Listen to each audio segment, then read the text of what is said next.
Africa. Today we rise as one. From the heart of Zimbabwe, Felicitas Murata, famously known as My Titi, carries a vision that reaches beyond the borders. From Harare to Lagos, cultures unite, voices blend, and a new chapter of African storytelling is born.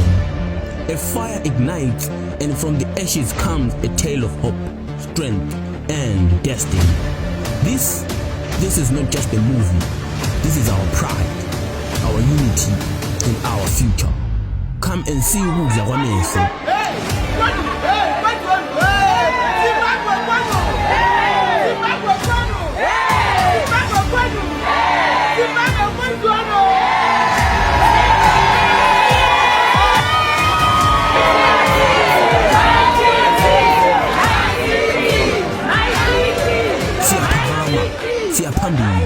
This is our time, lost in ashes. Ikusasa lethu libhalwe manje. Amhlophe, Makorokoto. Congratulations. Zimbabwe, Nigeria. Let's make it work.